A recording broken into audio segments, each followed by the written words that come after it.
Okay, fantastic. Welcome to Food Travel Talk TV, a monthly talk show brought to you by the World Food Travel Association, the world's leading authority on food and beverage tourism. Food Travel Talk TV was created by and for the world's culinary travel trade. Its goal is to inspire us all with ways to help us do business better. Each month, we invite industry thought leaders, opinion makers, and trendsetters to discuss important topics for our industry's benefit. My name is Eric Wolf, and I'll be your host today for our August 2020 episode. This month's topic is cultural appropriation in food and beverage products and experiences. And I'd like to introduce our guest speakers. Carol Hay, who is the founder of McKenzie, Gayle Limited, based outside of London, Hello, everyone. Lovely to be here with you. and Lionel Chee, executive chef at the Peranakan restaurant based out of Singapore. Hi, everybody. Effective with this episode, we are using a bespoke webinar system, so Zoom rules don't apply here. And by default, the microphones and cameras for everyone but the presenters are turned off. And we will also share things with you like polls and handouts, which are features exclusively for our live attendees. So if you're watching the recording later on YouTube, sorry, you won't be able to access these handouts. Feel free to post your questions at any time in the chat window. We will reserve the last 20 minutes or so for our guests to answer your questions. And now I'd like to set the tone for today's episode. From mentions of cultural appropriation in television shows to the Black Lives Matter movement, which has grown well beyond American borders, cultural appropriation is a hot topic that cannot be ignored. It is something that all members of society, regardless of our backgrounds, need to understand. But what do we mean by cultural appropriation? There are plenty of definitions, including some that are very academic, but I would like to offer you a definition that was provided by the character Sky in the Netflix show The Politician, Season 2, Episode 3. In the show, Sky says cultural appropriation is when members of a dominant group exploit the culture of less privileged groups. You call it borrowing, we call it stealing. There is a thin line between appreciation and appropriation. So without further ado, let's get started. And we would like to start with a poll. So how many of you have personally experienced cultural appropriation of any kind in something that you yourself have done? And you should look for the poll to pop up right in the room there. And let's see what people say. A lot of audience participation. I love it. Give people another second. While we're waiting for them to complete the polls, Carol, can you tell us what cultural appropriation means to you? Did you like that definition that came from that Netflix show, or would you like to add something to it maybe? I think it's a great definition, but today I was having a discussion with my daughter, who's just finished a degree in the arts, and we were talking about cultural appropriation. And she said, Mom, you've also got to remember that a lot of it is also appreciation. It's just not managed properly. And just minutes before this, she really caused me to think about it. And as you know, Eric, from the discussions we've had, last year at World Travel Market, that I do feel strongly about cultural appropriation, but I had to ask myself, what exactly is it that I feel strongly about? I believe in cultural diversity. I believe in equality and inclusion. So what is it that really perturbs me? And then I've realized really that for me, cultural appropriation, the challenge for me is that it disadvantages many indigenous communities and people who have put a lot into protecting or building or exposing their culture and their heritage. And therefore, I think for me, the biggest concern with it is that it's not necessarily done for the good of a community or a people. And until that happens, and that is a part of the practice, it is going to be a challenge and it is going to impact negatively on marginalized communities and groups who may not have the platform or the arena that so-called experts will have. For me, a prime example, and this is one that I wasn't happy about, and I'm of Jamaican heritage, and I proudly say so. And I was one of the many Jamaicans that when Jamie Oliver launched his jerk rice, I was like, You can't jerk rice. Am I being too technical? But then when I looked at it from a cultural and heritage perspective, people who know the origins of jerk meats know that during the time of enslaved people, jerking was a form of cooking where they would dig a hole, put a sheet of zinc, put the meat on it, cover it with another sheet of zinc, cover it with dirt, so that the enslaved people would not be detected by those who were seeking them, and at the same time they could eat. So if you know the history of jerk and the source of nutrition it was for enslaved people fighting for their freedom, you will understand that years later, when someone commercially speaks about jerk rice without knowing what these means to the people of Jamaica and other countries that use this form of cooking, that's the offense that we see in it. But this discussion will go on because I've realized that there are many things that give exposure to a people, their food, their land, their heritage, their culture. But if we're not helping them to sustain who they are, and to continue their skills, their traditions, then it is misappropriation. And I'm not in support of misappropriation to line the pockets of others. I will support cultural appreciation if it is for good and we can show that we are helping those communities and people to sustain their cultures. Fantastic. Thank you, Carol. Lionel, what's your take on cultural appropriation in food and drink? Well, from the country that I'm from, in case that some of you may not know much about our country is actually lying on the southern tip of Malaysia. It's about 720 kilometers, square kilometers, and 50 kilometers across, and 29 kilometers just from north to south. Now, we are basically almost the same like American and Australia. We are immigrant country. Okay, so everybody actually came from all walks of life, came here during the 1800s, okay, and tried to make a living. So definitely, when so many people are converging in one single place, there's definitely a clash of different cultures, especially in terms of food as well. But the funny thing is that all of us appreciate the food that actually came out of it. And some of our national foods are actually created by cultural food appropriation. I know it sounds a bit funny, but it is very true. I give you one example, like laksa. You know, laksa is actually a curry noodle dish. Now, the noodle itself is Chinese. The paste itself is Southeast Asian. The herb that is used is Vietnamese. So there's a lot of different types of different cultures all into one single bowl, right? Like for example, if you were to say, what about Eurasian devil curry? Now, Eurasian devil curry is actually created by the Portuguese that came during the age of discovery. I think many of them also went to Jamaica. Yeah, so they actually brought over things like vinegar, mustard seed, cabbage, potatoes, because during those times we don't have this kind of things here. So, and they created a dish by cooking leftovers being poured into one single pot. So it became a national dish of the Eurasians, indigenous people, yeah, which intermarry with the locals, you see. So for us, we appreciate a little bit of cultural appropriation, but once it is a national dish of a country, I hate to say this, but like for example, Nasi Goreng, yeah, Nasi Goreng or rendang. You may have read not too long ago there was a very serious case of a restaurant actually offering nasi ambeng, yeah, which actually it is not the chef really didn't know much about the cultural part of it, so he actually offered it in the menu in a Peranakan restaurant, and they got lamb blasted from Indonesia, they got lamb blasted from Malaysia, and they got lamb blasted from the Peranakan people itself.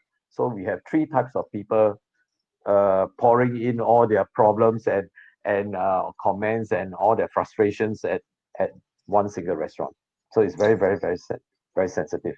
So what I'm trying to say is that whatever you do, please have respect, okay, for the national foods of each country. I give you another example. Yeah, I give you another example. Mee goreng. Okay, mee goreng is basically very Malay or part of the Indonesian culture as well. But somebody actually in Singapore offered some time ago mee goreng with lobster. Yeah, it doesn't go. It sort of Trying to didn't go. process Yeah, that. yeah. Yeah. Yeah. So and mee goreng is a kind of like a very spicy and sweet kind of noodle, you know. But if you throw in a lobster, and lobster basically for me, I'll rather grill it or I'll poach it, you know. But I wouldn't mix it with something that overpowers the flavor of a lobster. So not very long time ago, the restaurant actually lasted for about 6 months and it's gone. Well, you're a chef, Lionel, so you Yeah, probably have a yeah, different take on that. yeah. Okay, so I would like to share with our delegates today two case studies. And one is from Cook's Burritos, which this is a story that made world news. And the just to summarize basically what happened, there were these two ladies from Portland, Oregon, where I am from, but not now, but that's where I'm from. And these ladies went to Mexico, learned how to make these burritos, and went back to Portland, opened up a food cart, and basically copied all of the recipes. And there was also the press. If you read the press, and we're sending you right now the file, the case studies, where you can download that for your own reference and have a look. But there are mentions in the press coverage that there was a little bit of, they were sneaking around and trying to deceive the local Mexican ladies about the recipes and ingredients and so on. Now, the second case study that I'd like to share with you is Janam Tea outside New York City, and Amy Dubin, who is the owner of that. She's in our session today. And Amy was operating a tea room with tea leaves from India and Sri Lanka and other places. And an Indian woman came into her tea room and basically read her the riot act for selling Indian tea. And Amy, this was published in Eater magazine, and Amy the woman wrote an article that was published in Eater magazine. Amy wrote a response, and Eater, of course, didn't want to hear Amy's response. And you look at the documentation that Amy very graciously allowed us to share with our audience today, and it looks like Amy's actually trying to do some good. And she is working on programs to help the people where she sources the tea leaves from. She educates her customers about the tea and the process and the people that she's helping.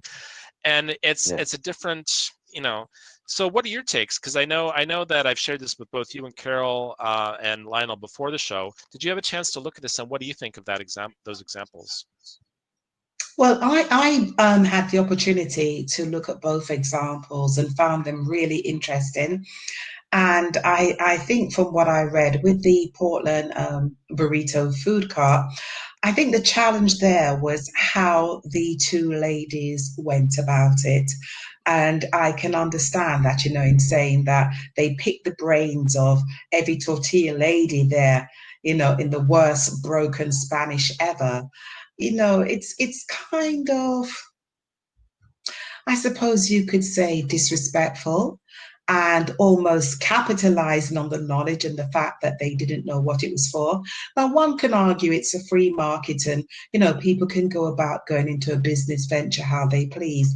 I think what might have added value to this particular case, and I know that they are setting up a commercial business, but if they had a charitable or a social enterprise arm to it, where they were doing some good or putting something back into the communities, then I could understand. But it just really smacked of exploitation. And I can understand that for some people, it would be offensive. The second story with the tea room, I could see a lot of value in that, and I really liked the way that the lady always stressed that she never said she was an expert on Indian culture, and stuff like that. So it was put in context. But I always think that what's important in anything that we're doing is to pay some level of respect to the culture, the heritage that we are producing these products from or services. I think it's so important to credit the source. This came about because of, this is important too. Because if you just have a commercial focus, which you're entitled to, it will definitely have some backlash to it. Lionel, what do you think about the case studies? I think Carol said it correctly.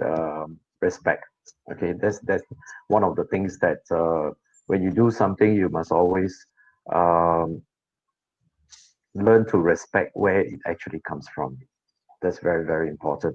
Now, as a chef and a cook and whatever, may I remind everybody, okay, when we are talking about cultural appropriation, there's also, you must understand that is something like a fusion kind of food, how food actually evolve around and how we take this food and then whether is it cooked by Japanese or Chinese in a white restaurant and so forth. It really boils down to respect. That's all I can say that. Yeah. It's funny you say that, Lionel, because respect in business is the topic of our next Food Travel Talk TV next month. And it's something that I think the seed of this was in this cultural appropriation discussion, but it was a bigger issue that people have lost respect. But anyway, I digress. Can we talk a little bit then about fusion foods or the idea of mixing foods? And you look at things like the origin of tomatoes in Italian cuisine, which originally came from South America, or noodles in Italian cuisine, which are originally from China, or Korean tacos, or chicken tikka masala in the UK, or Marks and Spencer's infamous vegan biryani wrap, they call it. Okay. So let me start this. Yeah. Okay. Go for it, Lionel. Okay. I want everybody to understand when we talk about fusion food, there's actually two types of fusion: cultural fusion or ingredient fusion.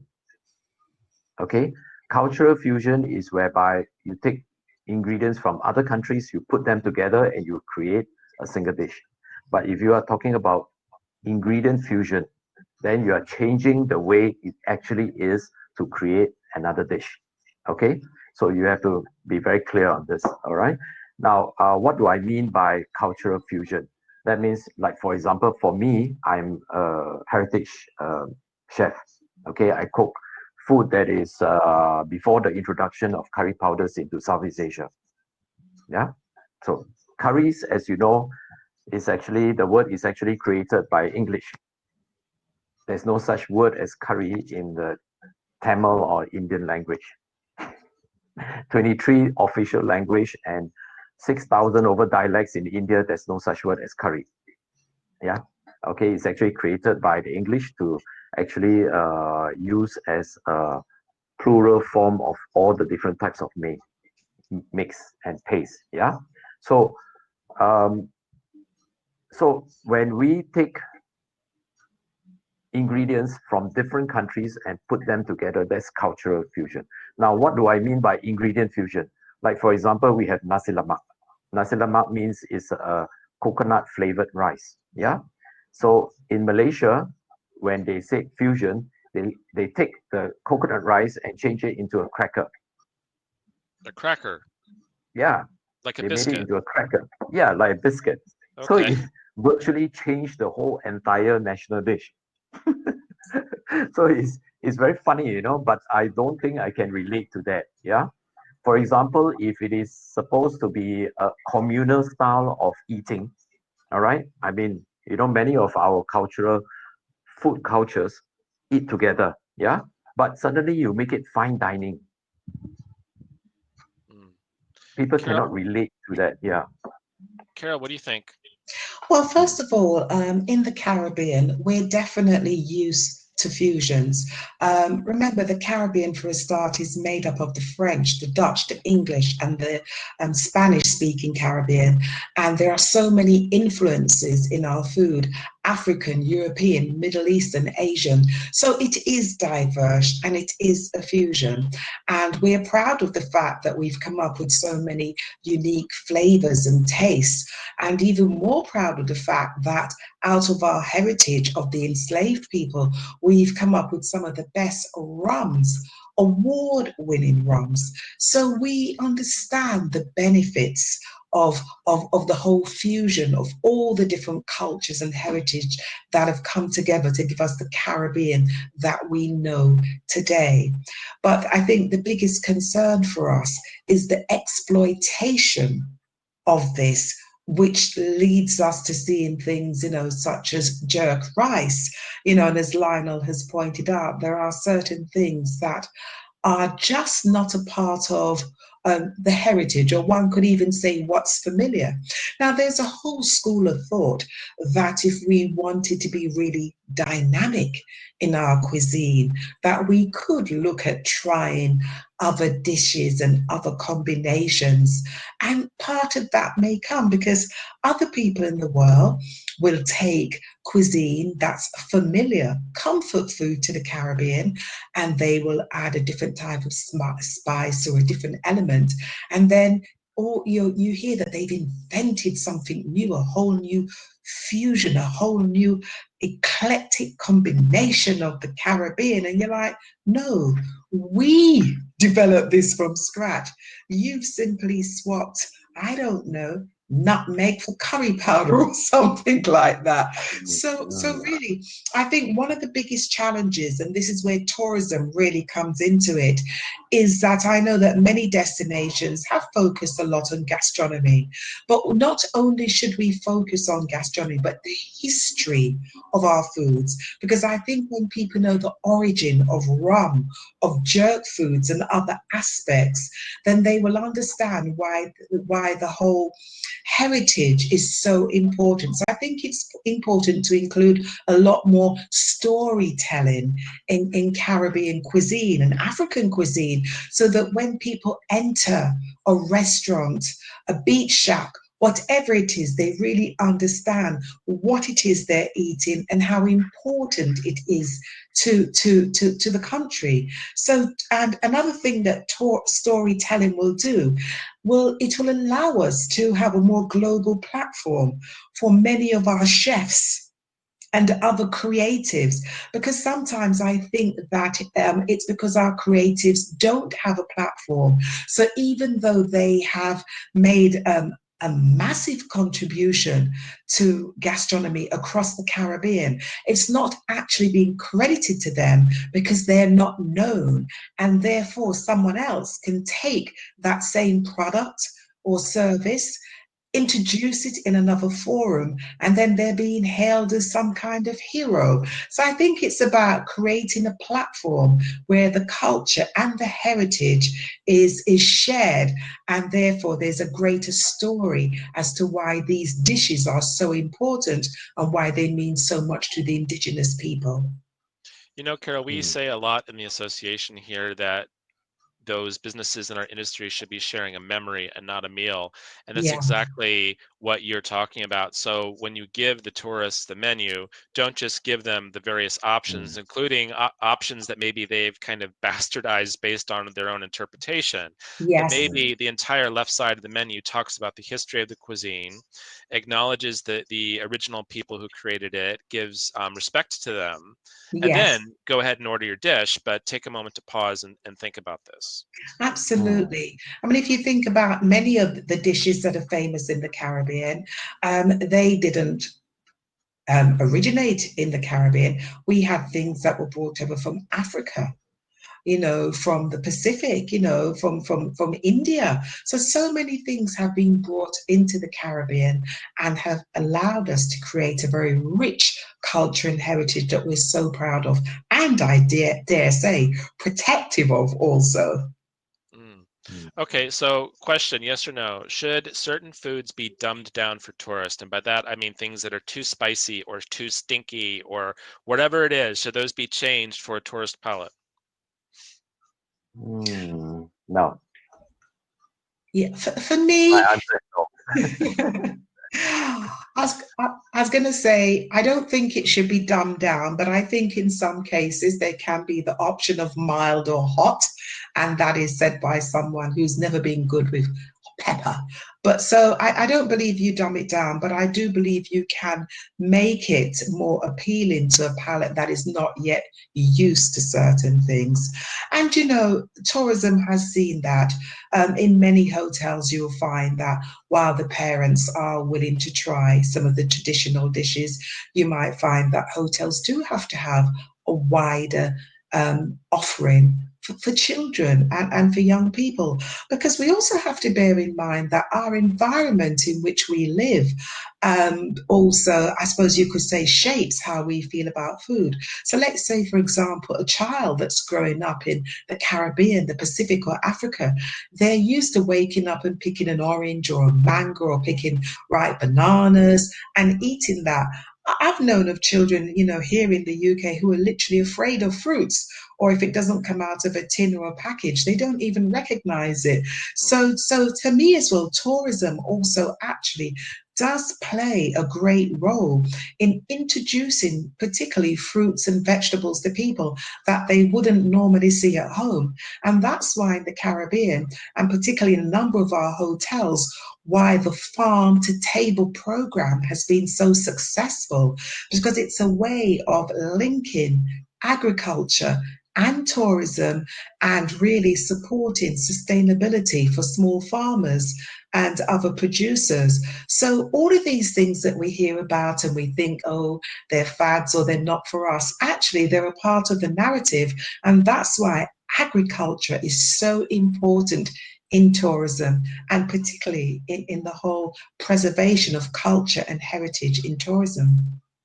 That's fantastic. And Lionel, let me ask you a specific example of this. So I was recently being interviewed by a news agency in Malaysia, and they asked me this question: should the food be changed for tourists?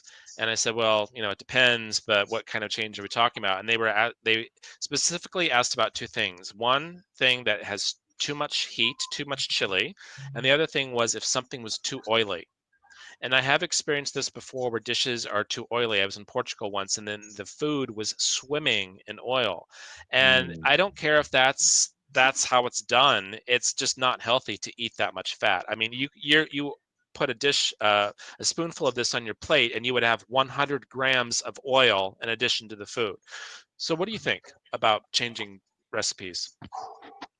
I think it is inevitable that when you have a lot of tourists coming in, you have to change a little bit of your food. As a chef, of course, is against our principles. But then, let me give you an example. I'm actually quite surprised when they actually ask you those questions because, take for example, in Malacca, many parts of the central part, because it's a UNESCO site, many of the restaurants are actually run by Chinese cooks from China. They actually took over the restaurants and they cook exactly what the Chinese people wants to eat, but they're actually not cooking Peranakan food, Hmm. which is from Malacca, So it is inevitable that we have to change the way how some of the food are being done. For example, I give you one good example. If you go down to Singapore's Chinatown, okay, right in the center of all the souvenir shops and so forth, before the COVID and so forth, um, the way they cook the Chinese food is slightly offbeat compared to those which are out in the heartlands. You know what I mean? Yeah, because they are actually catering more to the tourists. I mean, unfortunately, we have to face that fact. Yeah. So tourists do play a part in changing the way how chefs and cooks actually cook their food. Yeah. Yeah, I'd like to add as well that we've seen a greater focus on health and wellness in tourism. And what we're Mm, finding, particularly in the Caribbean as well, is that lifestyle behavior that people have at home, they also want to have this type of behavior on vacation. So if someone is a vegetarian or vegan at home, for example, they're going to have this, they're going to be that on vacation. And what we found is that people actually want to have, for one, greater care in the food that is served to them. And while they want to sample things, they don't necessarily want it swimming in oil or overly pepper or everything fried. And I think that as we evolve, and as this current situation, COVID, that we're in, is also causing us to have to focus more on the individual needs of visitors, there will be a certain amount of adaptability, but I don't think that's going to take away from a lot of our values that we hold close. I think what it will be saying as well is that we are mindful that people want a more bespoke experience. They want their lifestyle preferences to be taken into account, mm, and they want to remain healthy. And so we will definitely see changes as well. But some of the changes that we'll see, particularly in our Caribbean communities, will actually benefit our communities where there is a high level of diabetes, for example. So some of these things that we're going to, the changes that we're going to see, hopefully will also impact on our communities as well. But there is a greater push for health and wellness, but at the same time, people do want that authenticity. They do want to go out and to smell the aromas and to hear the sizzling, mm. and to see the artistry as the bartenders are making the various cocktails and fruit drinks and all the natural fruits and veg and herbs and spices. So really, it's about kind of meeting the needs of our visitors, remaining sustainable and remaining viable as well, whilst holding on to this culture and heritage, which is our USP. That's what gives us that competitive edge in the marketplace. But it's about getting the right balance now. Mm. You know, Mm. listening to you speak there, Carol, reminded me of a presentation I attended once from John Mulcahy from Ireland, and he used to head up the food tourism program at Felta Ireland. He's now retired, Yeah. but he gave a presentation that talked about, and he's really great on culinary, was it paleo cuisinology? That's the phrase. So there's a new one for some people. But he was talking about how cuisines, because of all the influences and changing trends and so on, that cuisines tend to change every 80 years. And the cuisine that you're eating today is really different from the cuisine that your people in the same location Mm. 80 years ago were eating. What do you Yes. think about that? Mm. Totally agree. You do? Totally agree on that. Yeah. Okay. So is Yeah. this a Totally agree. case in support of fusion then? Um, okay. I just like to say one word. There is no way that you can stop the evolution of food because food is very fluid.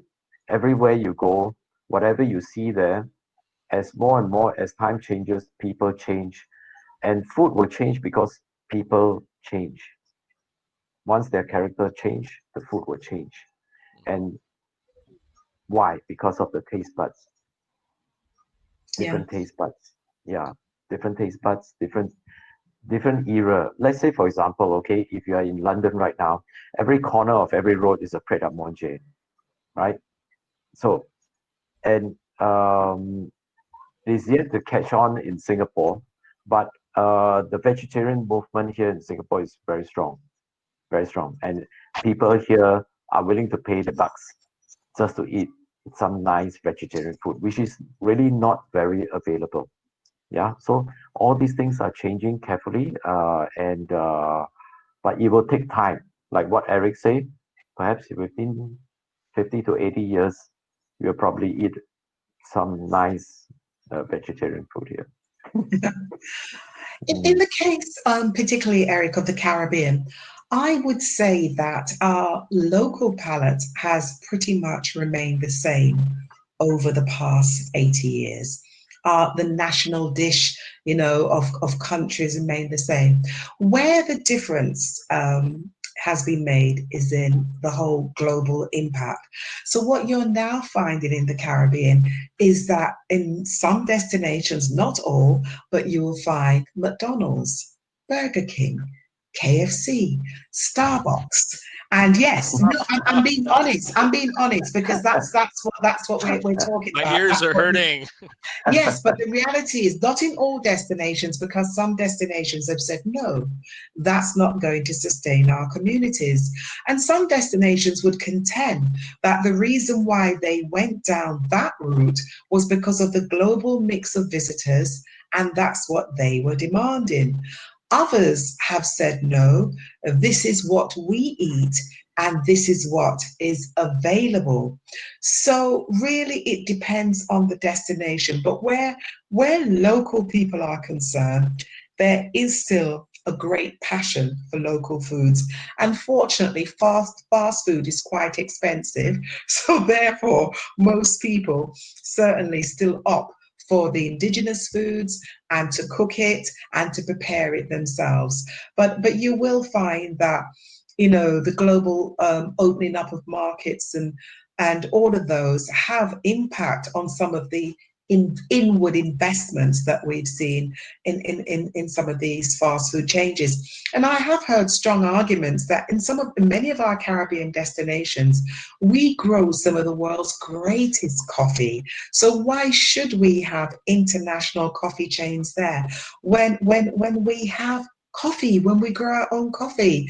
Islands like Jamaica, for example, and Haiti have some of the finest coffee in the world.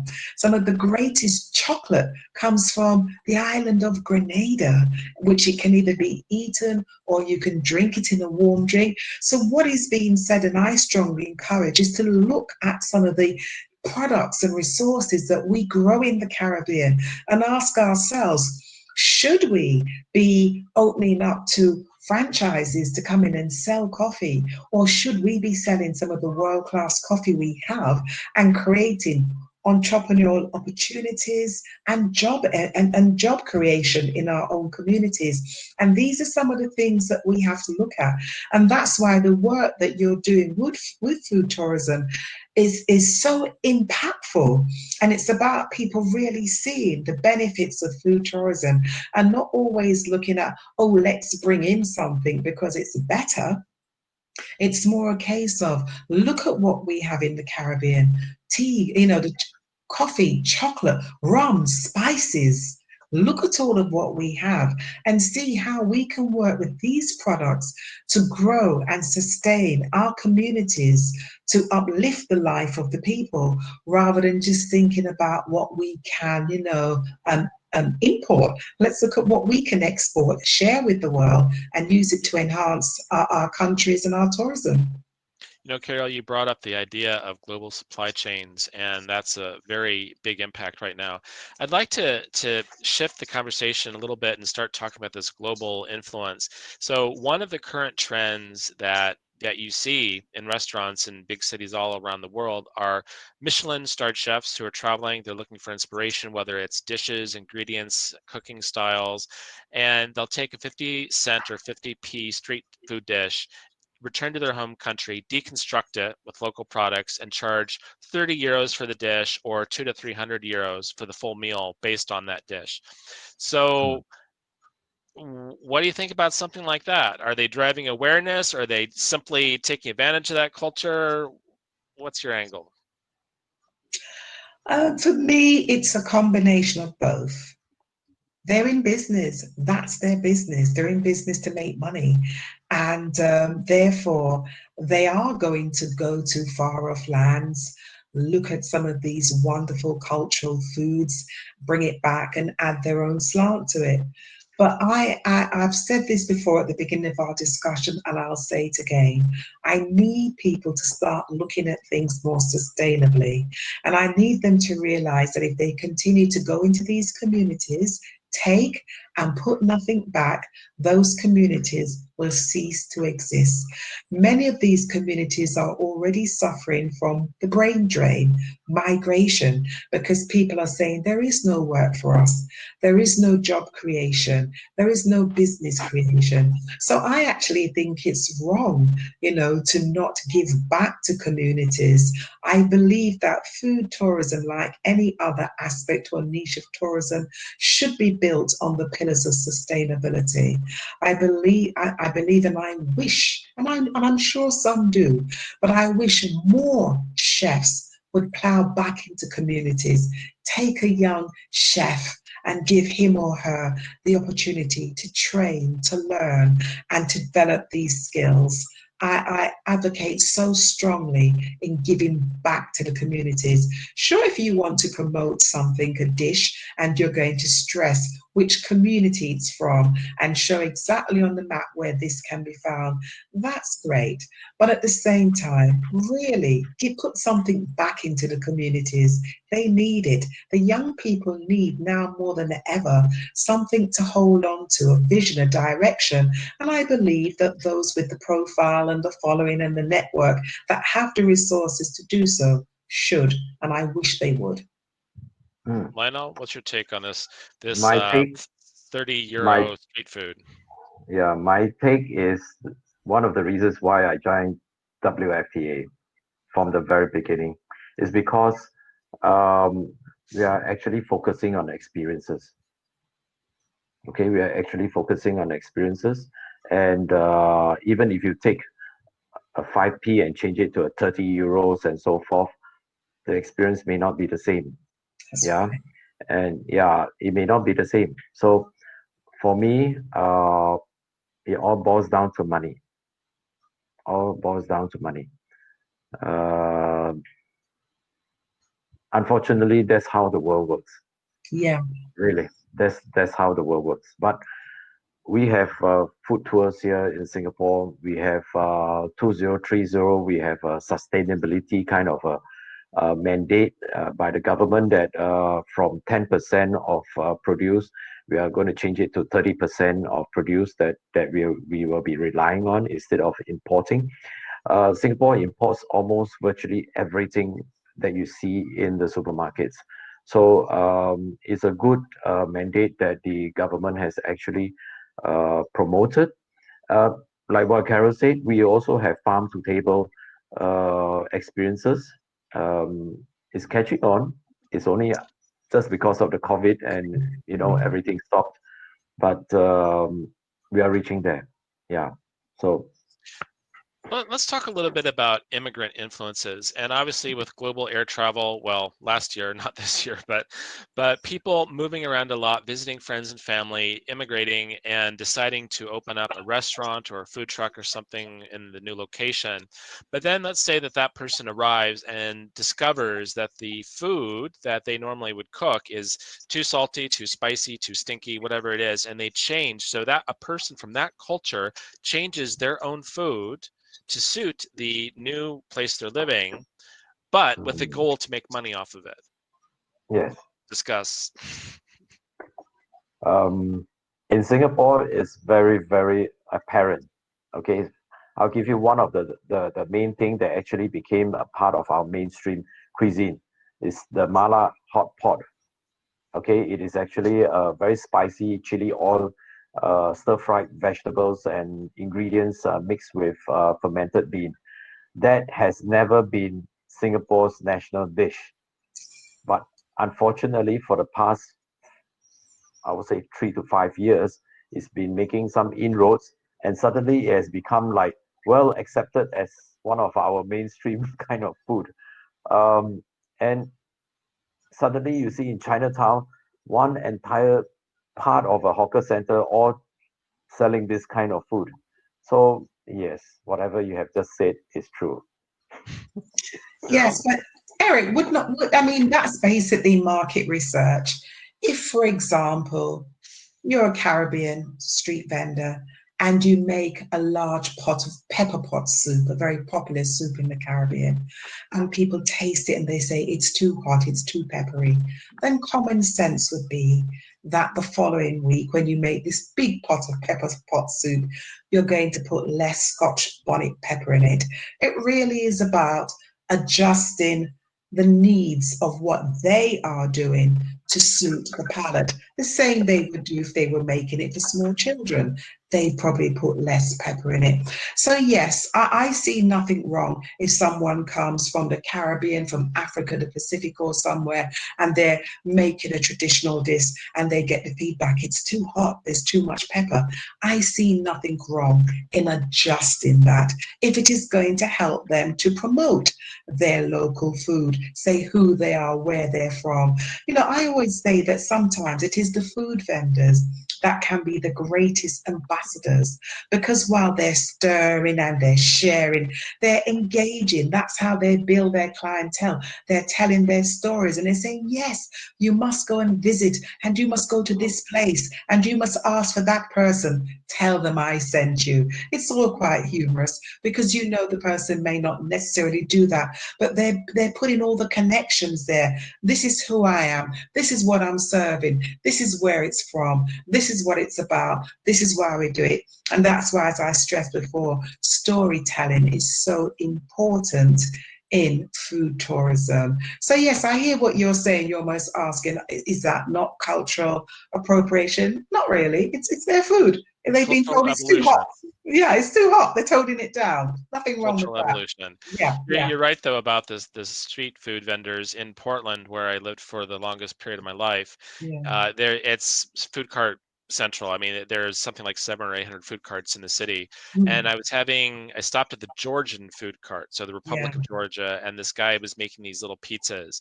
And you have to wait for your pizza to be made, right? And so while we were waiting, I was having a conversation. He was telling me about the mountains and the wine. Did I know that yeah, wine came from Georgia and all this? And he was the best ambassador of his country and its food and drink because of yeah, the conversation we were having. Mm, absolutely. very much so. Okay, and so I think we should probably go ahead and start taking some questions now. Sure. So Mm. one question that we have here is, should we allow franchises and chains to sell their products in tourist destinations? Well, the question is, the challenge is that it has already been allowed. It's already happened. And unfortunately, it in some communities, it has marginalized community businesses and it has had a negative impact. And in many countries, some of the small businesses are not able to compete. And eventually, it does put them out of business. And what it does is that it does impact heavily on the preservation of the culture and heritage. So unfortunately, it has happened, and we've seen the impact. And even though some can contend, oh, but it provides employment. Yes, it does, but it's not sustainable in the fact that while it's putting money in the pockets of people, it's not preserving the true culture and heritage of the people. I know that some of the coffee outlets have tried to ensure that they also use, for example, local coffee and local chocolates, you know, in the menu, in the offerings to maintain an element of the culture. But what I think destinations really should be doing is helping local people to set up small businesses, you know, which can sustain them, sustain their families, extend the culture. And another thing I really just want to stress as well, it's very important to hand down traditions to the future generations. I mean, looking at me, my parents came over from Jamaica and I was born in the United Kingdom. But from a very early age, I was taught to cook.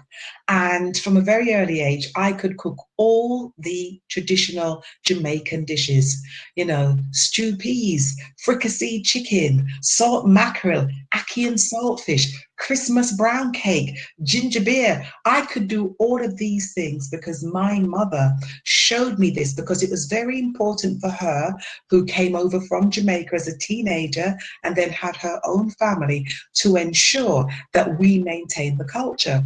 And my daughter is vegetarian, but I have still taught her to cook many of the traditional Jamaican dishes, except she adapts them to suit her vegetarian palate.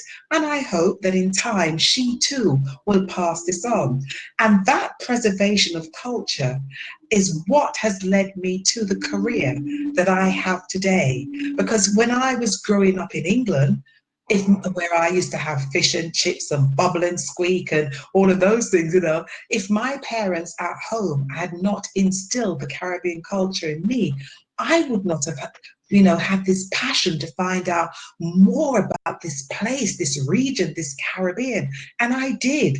And the long and short is that decades later, I am still working in tourism, supporting the Caribbean. And my career has been built on culture and heritage and the preservation of it. So I think it's incredibly important to preserve these things, to share it with the children, and to expose our visitors to it so they understand where each and every single people are coming from, what's important to them, and what makes them unique. Lionel? Well, I'd like to stress one word here. The person that is actually creating the franchise or so-called preserving the culture and the food itself, does he have the passion or is he there for the money? Yeah. Okay, so if it is there for the money, then of course there will be some compromise. Yeah, there will definitely be some compromise. So in a way, there's good and bad. Franchising ensures that there's a continuity of the product, or at least to a certain extent. But of course, if you really want the refinement in the product, then I don't think you will have that. Yeah. So good and bad, yes. Yeah. But franchising is here to stay. Yes. It is. It's here already, isn't it, Lionel? And it's here to stay. Yes. So it's Yes. about Yes. Yes. supporting communities. All right, let's take another question. And by all means, if you do have more questions for our speakers, please type them into the chat window. The next question is, are businesses that use ingredients from other ethnic groups or countries obligated to give back to that community? If so, how would they give back? I wouldn't say they're obligated, but it's something that is strongly encouraged. And there are many ways in which they can give back. The business can set up its own foundation or charity to support, whether it's young people or women in the community. They can offer work experience. They can offer grants, small business grants. They can offer capacity building, where whether it's digitally or face to face, they offer skills opportunities. There are a million things they can do if they want to. That the opportunity is there and the need is there. And many of the countries that attract investors, including fast food chains, they now put this in as part of the requirement that there is some kind of skills building or development in the country. So even if this franchise decides to pull out at some stage, that the people, the staff who worked with them have developed new skills, new technologies. But believe me, any investor who wants to can give back. There are millions of ways, and there's some great examples as well. It's about having the will to find out and to make right and to make good. And that's exactly what Amy from Gen MT did. So be sure to download the case study. She set up a way to give back to the community where she was sourcing the teas. So I think that's an example of a very astute business owner that realized there's a demand for tea. I'm going to go to the source. I'm going to help the people that help me and tell their story while I'm also selling the product. So, Lionel, Absolutely. what do you think? Yeah. I'd like to mention a friend of mine. His name is Tony T. He's actually he's not only helping the farmers in Batam to bring over vegetables to be sold directly into the markets so that it's cheaper. At the same time, he's actually helping the farmers because the demand in Batam and in other parts of Indonesia is not that high, but in Singapore is a lot higher. Okay, so yeah, there's a lot of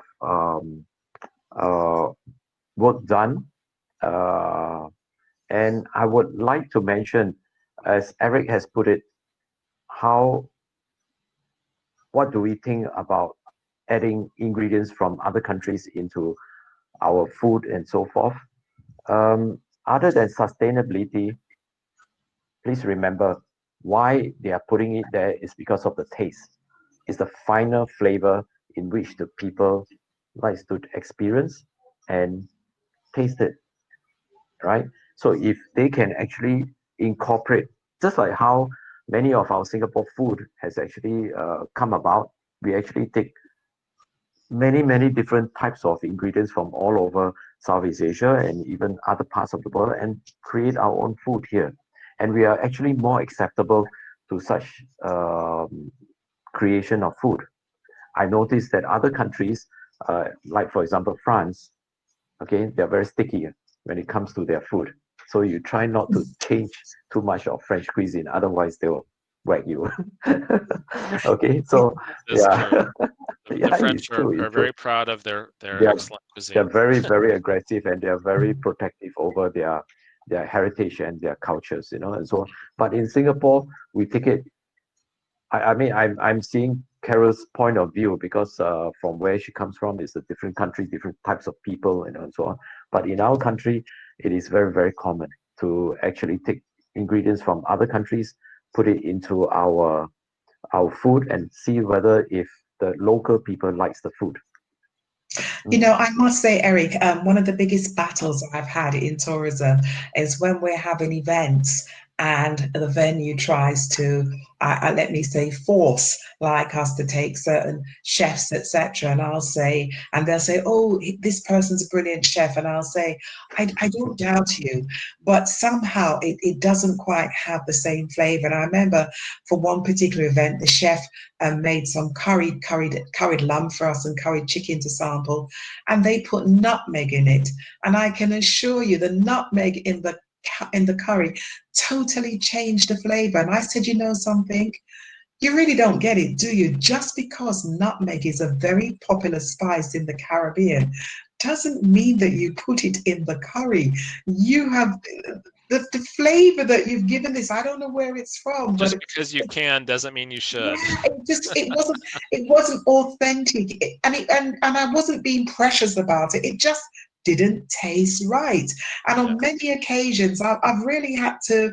I've actually not done events at venues because they were hard and strong about I had to use chefs that really did not care about Caribbean food and almost thought that I was being precious. I would also add, I've also worked with chefs at large international venues that worked really hard at the menu tasting, took excellent feedback, and then when we had the final event, it was a dish that I was proud of. But sometimes you do have to get people to understand that a spice is not just a spice. They really do enhance flavors differently. And if we say we don't want nutmeg in our curry, we're not being precious. You know, it's just not what we do. And while the chefs may think they're being really creative, it was awful. Mm. Absolutely. So sometimes you have to be firm about it, and sometimes it's a deal breaker for me. It's a real deal breaker. I agree, Carol. I've had that experience as well, where this is our chef, and you will take it or leave it. And well, no, that's not Leave going it, to work for leave me. it, leave Yeah, it. Yeah. exactly. Right, so we do need to wrap up quickly. And before I ask you each the final question, which is the one takeaway that you'd like to leave with people today, I would like to let our audience know that we've put together a resources list for you. And these are a collection of articles as well as videos that we have found online that we thought are really very interesting.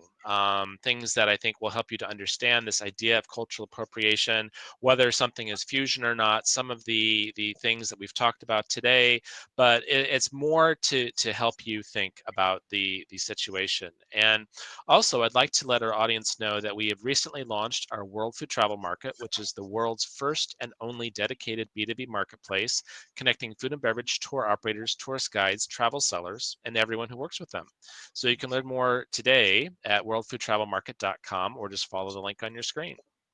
So let's see, Carol and Lionel, what is your one takeaway for people today that you'd like them to remember? Well, I would just say that Food is important to us as visitors. It's part of the experience, but it's even more important to the locals. It's part of their economy, part of their lifeline. So go out and explore. And I want to invite everyone to visit the Caribbean. Go to caribbean.co.uk. And there you'll find out about some of the wonderful food and rum and events that we have right across the Caribbean. So explore. I know you won't only visit the Caribbean for a food event, but when you are there, it will truly expand your experience and makes it a lot more memorable. So eat and drink and enjoy the Caribbean. Embrace our culture, our heritage, and our people. Thank you. Ah, okay. Lionel? As for me, food is a common platform for everybody. There's no borders. So if we respect everybody, if I come to your country and try your food, we are on the same table. Okay? And food brings people together. Yeah. So don't forget that. That's why we have WFDA that Thank promotes you, Lionel. food travels around the world. Yeah. So, Carol and Lionel, if you would like to, if any of the audience wishes to get in touch with you, would you like to maybe type your contact information in and it could be your website or your Twitter, whatever it is. If you'd like someone to be able to learn more about you and what you do, would you like to go ahead and put that in the chat window for folks? I'm not I actually can. seeing the chat window on my screen right now. Then why don't you just tell us, Carol? Yes, sure. I'll type it to them. Yes, CHAY at caribbean.co.uk. But of course, Eric, you can share my work and email address with anyone who's interested in just knowing more about what the Caribbean has to offer. And Lionel, would you like to? Yep. Yes, I have actually. You just posted it? Oh, yeah, I see. I There we just go. posted my email for any one of you like to ask any questions or anything. And yes, please do come to Singapore when the COVID thing is over. We have a wonderful, beautiful, interesting, chaotic kind of food cultural appropriation area where it is what we call national food. Okay, so Well, please do drop by Singapore. Yeah. thank you both again. You both represent fantastic food regions of the world, and I knew that you would each have different perspectives. I'm definitely looking forward to exploring this topic more. And in fact, we are going to talk about cultural appropriation again in our Food Trucks Innovation Summit on October 30th. It's a hot topic. There's more that we can talk about this subject. And thank you again for taking the time today. Thank you for our audience for staying today. And mark your calendars for September 15th, same exact time, where we're going to be talking about respect in business. So I hope you can join us next month. And the registration for next month's session will be open as of tomorrow. So go ahead and go to the website and do that. And Carol and Lionel, thank you again. It was great seeing you both again and appreciate your time. You're welcome. Thank you. Thank you. Thanks to See you, everyone for everybody. watching. Thank you. Everybody. Take care. Thanks, everyone. Bye-bye. Thank you too, Lionel. Thank you, Carol. Thank you. Stay in touch. I will. I'll see you in Singapore. Yeah. Sure. Bye-bye. Bye, everyone. Bye. Bye-bye.